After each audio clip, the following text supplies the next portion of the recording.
पति महाराज की जय। रिद्धि सिद्धि मैया जी की जय। जय जय श्री राधे श्याम। भक्तों, आज श्रीमद् भागवत जी का 9वां अध्याय है। राज विद्या राज गुह्म योग। राज विद्या राज गुह्म योग।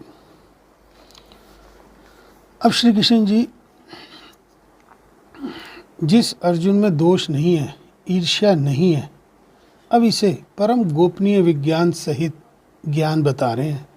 यानी ज्ञान को उसकी विशेषता के साथ बता रहे हैं।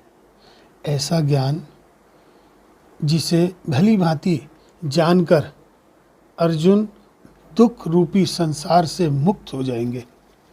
जो कर्म आपको मुक्ति की ओर ले जाएं, वो उत्तम है। जो कर्म आपको मुक्ति की ओर ले जाएं, वो उत्तम है। जो आपको दुनियादारी में और फंसाएं, वो उत्तम नहीं है। यह दुख की बात है मगर सच है। ये दुख की बात है मगर सच है। हमारे ज़्यादातर काम हमें इस दुनियादारी के पचड़ों में और फंसाते हैं। ज़्यादा पैसा, ज़्यादा दोस्ती, ज़्यादा रिश्तेदारी, ज़्यादा द्वेष, इसी सब में तो हम पड़े रहते हैं। श्री कृष्ण जी अर्जुन को वो ज्ञान दे रहे हैं जो विज्ञान सहित है, जो इसको इस दुखी संसार से मुक्त कर देगा। यह विज्ञान सहित ज्ञान सब विद्याओं का राजा है। इससे बड़ी कोई नॉलेज, कोई विद्या नहीं है। भक्तों, यह सब गोपनीयों का राजा भी है। इससे बड़ा कोई सीक्रेट नहीं है। यह अति पवित्र, अति उत्तम, प्रत्यक्ष फल वाला, धर्म युक्त, साधन करने में बड़ा आसान और अविनाशी है। जिसके प्रति आपकी श्रद्धा नहीं, क्या आप उसे प्राप्त कर सकते हैं? श्रद्धा सबसे पहले ज़रूरत होती है। भक्तों, किसी भी चीज़ को हासिल करना हो तो श्रद्धा की बहुत ज़रूरत है। और श्रद्धा कभी झूठी नहीं हो सकती। या वो होती है या वो नहीं होती। इसको आप ज़बरदस्ती पैदा भी नहीं कर सकते। कृष्ण जी बता रहे हैं कि जिन मनुष्यों में धर्म के प्रति, कर्म के प्रति श्रद्धा नहीं है, वो श्री कृष्ण जी को कभी प्राप्त नहीं होते। बस चक्कर काटते रहते हैं, आवागमन का, जीते हैं मर जाते हैं। भक्तों, हमें भी अपने जीवन के बारे में सोचना चाहिए। क्या हम भी तो वही चक्र नहीं काट रहे? बड़ी कॉम्प्लिकेटेड बात है भक्तों, आपको ज़रा ध्यान देना होगा। यहाँ पर श्री कृष्ण जी कहना चाहते हैं कि उनके अव्यक्त स्वरूप में पूरा जगत व्याप्त है, परंतु वो उसमें नहीं है। बर्फ़ जल से बनी होती है। बर्फ़ जल से बनी होती है। बर्फ़ में और कुछ नहीं, बस जल है। लेकिन जल में बर्फ़ नहीं है। लेकिन जल में बर्फ़ नहीं है। इसी तरह इस जगत का हर प्राणी श्री कृष्ण में व्याप्त है, लेकिन श्री कृष्ण जी उसमें नहीं है। दुनिया में जो भी है सबकी मृत्यु होती है। तो फिर हम श्री कृष्ण में कैसे हो सकते हैं? हमारा अस्तित्व श्री कृष्ण जी से ही है। हमारी आत्मा भी उसी परमात्मा का अंश है, लेकिन फिर भी वो हम में नहीं है। भक्तों, यही उसकी योग शक्ति है। जिस हवा को हम महसूस करते हैं, वह वायु आकाश की वजह से होती है, और बिना किसी सहारे के भी यह आकाश में ही रहती है। यह वायु आकाश से अपनी उत्पत्ति होने के बावजूद भी उसे मलिन नहीं कर पाती। वैसे ही सारे प्राणी जो हैं श्री कृष्ण जी में व्याप्त हैं, लेकिन कभी भी वो श्री कृष्ण जी को मलिन नहीं कर पाते। हम सब श्री कृष्ण जी के संकल्प से ही पैदा हुए हैं, इसलिए उन्हीं में स्थित हैं, लेकिन वो हम में नहीं है। यह सब योग का प्रभाव है। श्री कृष्ण जी की योग शक्ति का कमाल है। श्री कृष्ण जी की योग शक्ति का कमाल है। जैसे वायु बिना किसी सहारे के आकाश में स्थित है, वैसे ही हम सब भी श्री कृष्ण जी में स्थित हैं। जब एक कल्प यानी एक दौर खत्म होता है तो हम सब वापस श्री कृष्ण जी में ही चले जाते हैं।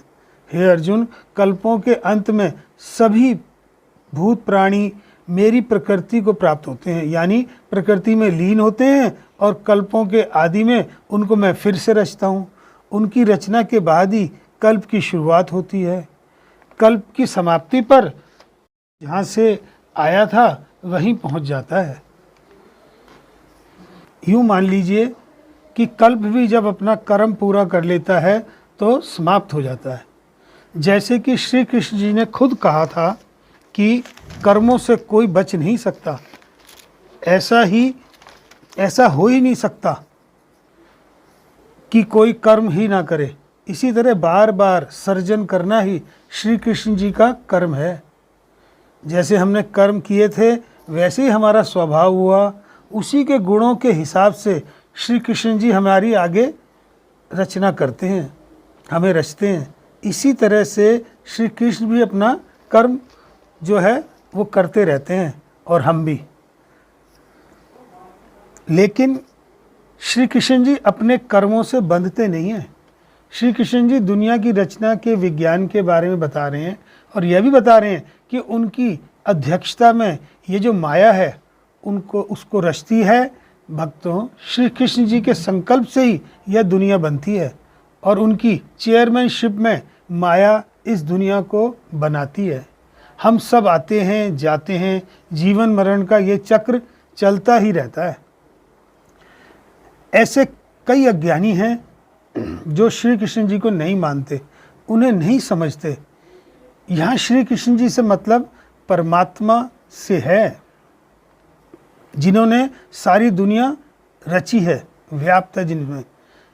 आसुरी और मोहिनी प्रकृति के होते हैं, वो श्री कृष्ण जी को नहीं समझ पाते। यह जो है आसुरी और मोहिनी प्रकृति के लोग व्यर्थ आशा, व्यर्थ कर्म और व्यर्थ ज्ञान में अपना पूरा जीवन खराब कर लेते हैं, यानी अहंकार के नशे में अपना पूरा जीवन नष्ट कर लेते हैं। जबकि महात्मा जन अपना पूरा जीवन सच को जानने में लगा देते हैं। आपके इर्द गिर्द जितने भी लोग दिखते हैं उसमें आप खुद को भी मिलाकर सबको महात्मा जन या राक्षसी स्वभाव जन में बांट सकते हैं।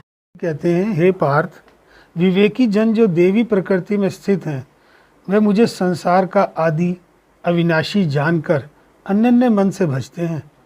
वह दृढ़ व्रति सदा मेरा कीर्तन करते हैं और भक्ति से उपासना करते हैं। उनके अलावा होते हैं ज्ञानी योगी, जो श्री कृष्ण जी को निर्गुण निराकार ब्रह्म मानते हुए उनकी उपासना करते हैं। और भी योगी होते हैं जो अलग अलग भाव से उपासना करते हैं। श्री कृष्ण जी कहते हैं, श्रोत यज्ञ मैं हूँ, स्मात यज्ञ मैं हूँ, पितृ यज्ञ भी मैं ही हूँ, तथा औषधि मंत्र होम का साधन घी अग्नि और होम भी मैं ही हूँ। इस जगत का पिता माता धारण करता पिता मैं, जानने योग्य पदार्थ ओंकार, वेद सामवेद और यजुर्वेद भी मैं ही हूँ। गति पालन करता, प्रज्ञा साक्षी, निवास स्थान, रक्षक, मित्र, उत्पन्न करने वाला, संहार कारक, आधार, प्रलय स्थान और अविनाशी बीज मैं ही हूँ। मैं सूर्य रूप से तपता हूँ, मैं ही वर्षा रोकता हूँ और मैं ही वर्षा करता हूँ। तथा हे अर्जुन, मैं ही अमृत और मृत्यु भी हूँ, तथा सत्य और असत भी मैं ही हूँ। तीनों वेदों के ज्ञाता, सोम पीने वाले, पाप रहित, यज्ञ द्वारा मेरी पूजा करके स्वर्ग चाहते हैं और इंद्र के पुण्य लोक में पहुंचकर स्वर्ग में देवताओं के योग्य दिव्य सुख भोगते हैं। वह उस विशाल स्वर्ग लोक में सुख भोगकर जब उनके पुण्य क्षीण होने लग जाते हैं, वो फिर वापस मृत्यु लोक में आ जाते हैं। इस प्रकार तीनों वेदों के यज्ञ आदि धर्मों का पालन करने वाले, भोग की इच्छा रखने वालों का आवागमन होता रहता है। लेकिन जो अनन्य भाव से चिंतन करते हुए मेरी उपासना करते हैं, उन नित्य योगियों के अर्थात उनकी हर कार्य की पूरी जिम्मेदारी मेरी ही होती है। चाहे वो घर बार हो, परिवार हो, खाना पीना समेत सभी, और इनकी मैं रक्षा भी करता हूँ। हे कौन्ते, जो दूसरे देवताओं के भक्त हैं और श्रद्धा से उन्हें पूजते हैं, वह भी मेरा ही पूजन करते हैं, परंतु वह पूजन विधि पूर्वक नहीं है। यह सब यज्ञों का भोक्ता और स्वामी मैं ही हूँ। जो मेरे इस व्रत को नहीं जानते वह आवागमन से नहीं छूटते हैं। देवताओं को पूजने वाले देवलोक को प्राप्त होते हैं, पितरों को पूजने वाले पितृलोक को प्राप्त होते हैं, यज्ञ आदि के पुजारी यज्ञलोक को जाते हैं, पर मेरा सनम मुझको ही पाता है। मेरा पूजन करने वाला मुझे ही प्राप्त होता है। भक्ति से पत्र, पुष्प, फल या जल जो मुझको अर्पण करता है, उस शुद्ध अंतःकरण वाले व्यक्ति के भक्ति से दिए हुए पदार्थ को मैं साक्षात प्रसन्न होकर, प्रकट होकर उनकी प्रसन्नता के लिए मैं उसे ग्रहण करता हूँ। हे कौन्ते, जो तुम करते हो, खाते हो, वह सब मेरे अर्पण करो। ऐसा करने से कर्म बंधन रूप शुभ अशुभ फलों से मुक्त हो जाओगे और संन्यास योग में युक्त होकर मुक्ति व मुझको अवश्य पाओगे। मैं समस्त भूत के समान हूँ, ना कोई मुझे अप्रिय है और ना प्रिय। जो कोई मुझको भक्ति से भजता है वह मुझ में है और मैं उसमें हूँ। यदि कोई दुराचारी भी हो और अनन्य भाव से मेरा भजन करे, उसको मैं साधु ही मानता हूँ, क्योंकि उसने उत्तम मार्ग ग्रहण कर लिया है। वह शीघ्र ही धर्मात्मा हो जाता है और चिरस्थायी शांति को प्राप्त होता है। हे कौन्ते, यह निश्चय करके जानो कि मेरे भक्त का कभी नाश नहीं होता, ना ही उसका कभी पतन होता है। हे पार्थ, मेरा आश्रय पाकर नीच कुल में उत्पन्न स्त्रियां, वैश्य और शूद्र भी उत्तम गति को पाते हैं। यानी कोई भी प्राणी, चाहे वो कैसा भी हो, जिम्मेदारी श्री कृष्ण जी की ही होती है। फिर जो पुण्यवान भक्त, राज ऋषि और ब्राह्मण हैं, उनकी तो बात ही क्या है। इसलिए इस नाशवान और दुख भरे संसार में जन्म पाकर तुम मेरा ही भजन करो, मेरी ही कथा, मेरा ही कीर्तन करो, मुझ में ही मन लगाकर मेरे भक्त बन जाओ। फिर मेरी पूजा और मुझे नमस्कार करके लौ लगाए रहकर मुझ में ही लीन हो जाओगे। बम बम शिवराम श्री हरि, जय जय श्री राधे श्याम।